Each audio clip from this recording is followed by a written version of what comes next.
felt, you know, I was at that point where I have nothing to lose. I was just like, blah, blah, blah, blah. And I was like, you know, I'm going through so much shit. I quit law school. I remember my housemate had a guitar, so I used to like strum on his guitar and write songs and write poetry. I had this hat that I wore all the time. I thought I was Bruno Mars. Hey guys, welcome to my channel. I am coming to you with a pre-poo in my hair. That's why my hair is white, has some white residue, because I have to multitask and shoot this, otherwise it's not gonna get done. So excuse the, you know, the hair. How are you guys doing? The last couple of weeks for me have actually been very retrospective. I've been spending a lot of time thinking about life, you know, about Corona, about the situation we're in, about the fact that I can't control it, so why stress about it, all of that stuff. I've been going through like ups and downs of the thought process. Like, you know, when you don't have answers about, like, I'm the type of person who I want answers about my life, right? Like, I want to know, what am I doing tomorrow, next week, or whatever. And because of COVID, there's a lot of unknowns. Like, there's just a lot of unknowns about what I'm doing with life, or what I will eventually end up doing in Kenya or whatever. So I think this is the universe's way of balancing things out, you know, like balancing things out in the sense that I and a lot of people are in a period that we never could have seen coming and never would have known what to do with. And now we're forced to confront ourselves. I think we're forced to confront ourselves and take a look at ourselves and what we will eventually become. And it's not the most comfortable process because, you know, growth isn't comfortable, but I'm trying to embrace all of that unknown stuff, which I'm not very good at. But yeah, that's what's been happening with me. Other than that, I'm fine. I'm shiny. I'm healthy, thank goodness. I've been doing really good, like I'm very well. Today I wanted to talk about the importance of mental health.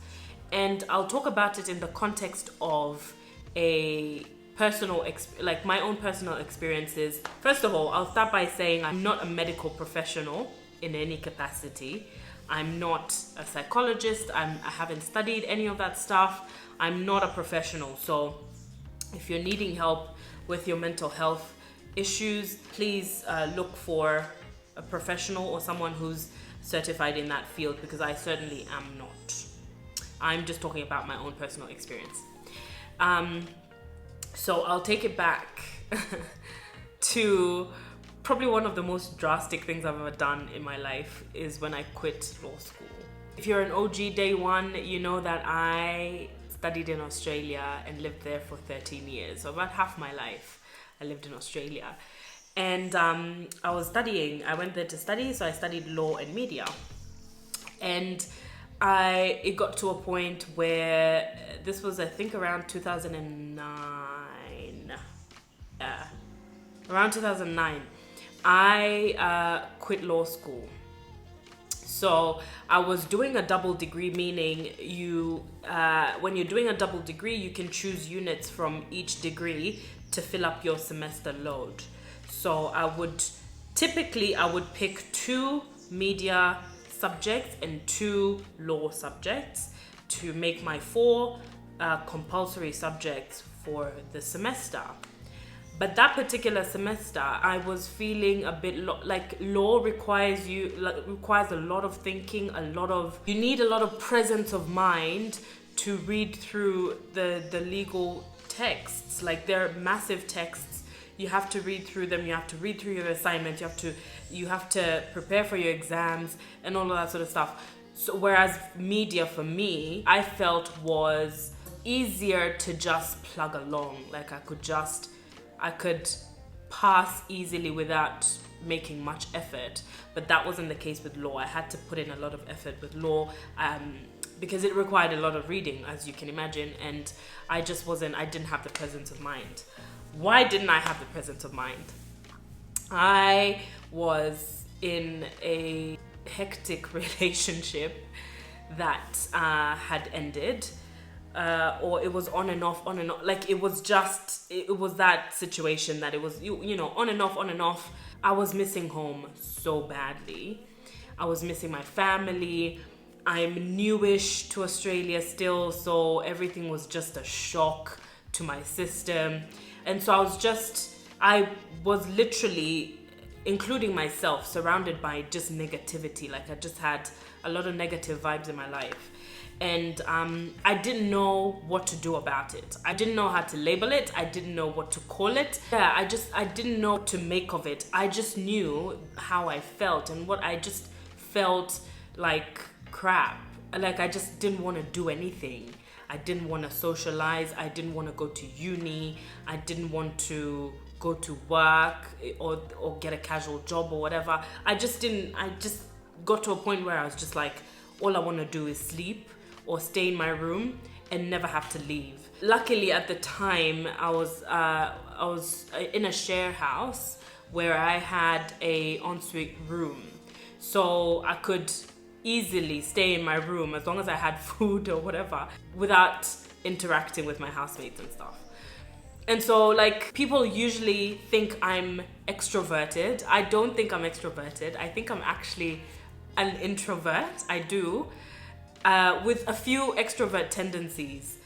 But I will say that this has changed over time.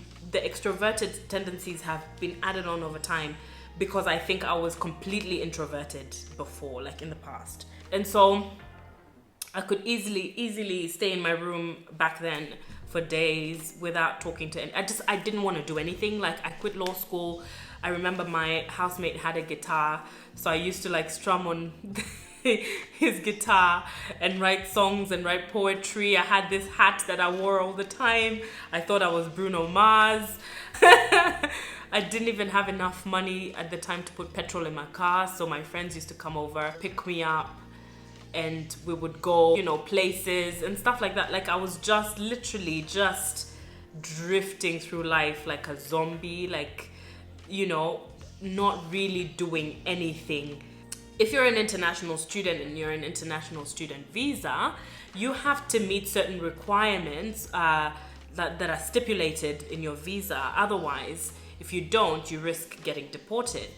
So one of those requirements is to enroll in a full load each semester. Now, I quit law school. Like I was just like, I'm not going to school. I'm not doing it. I'm not getting up to go to school. I'm done. Like I think I just had my existential crisis show up in that moment. And I was like, I'm done. I'm not going to school. Obviously, my parents were highly distressed, you know, and they couldn't understand what the hell was going on with me. I didn't understand what was going on with me. I just couldn't be bothered. You know what I mean? So I didn't realize that was depression or like elements of depression kicking in.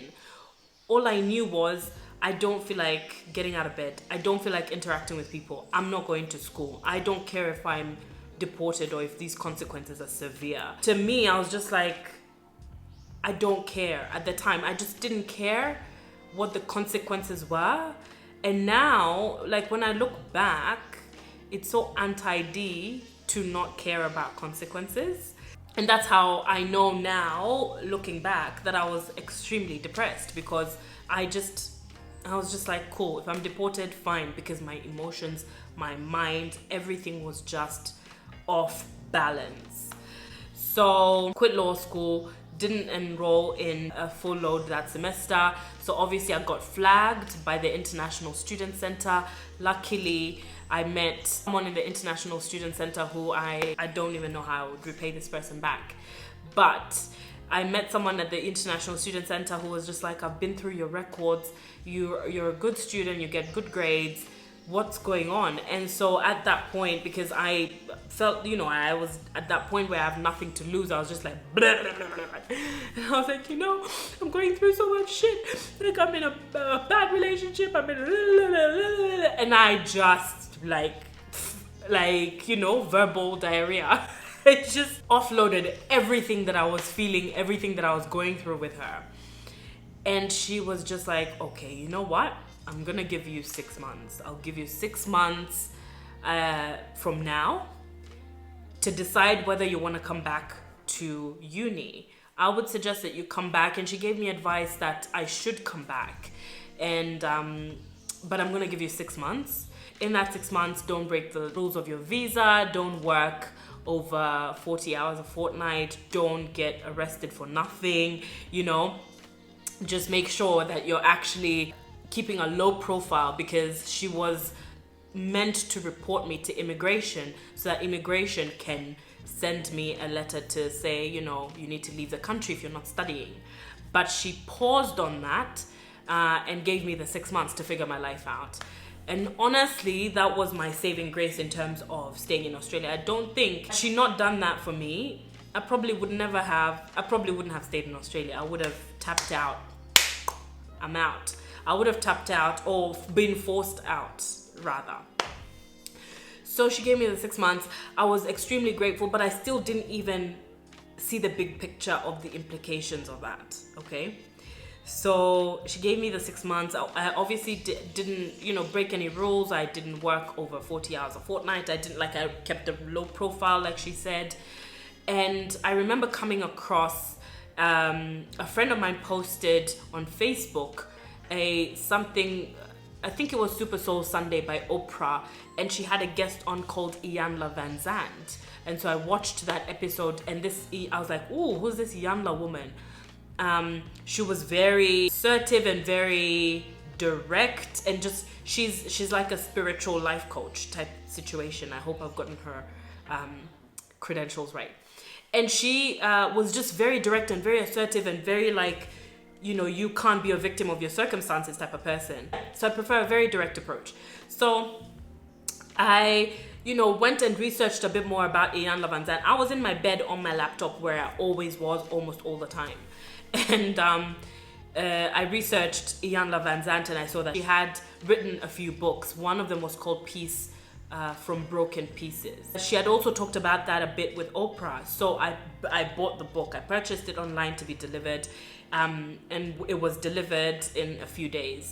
And so I started reading that book, and I don't want to spoil it for anyone. I think everyone should read it, especially if you're going through a hard time and you can't see a way out. Like I was at the time, I couldn't see a way out. I couldn't see what the next step should be. I read about all the stuff that she'd been through, and it blew my mind.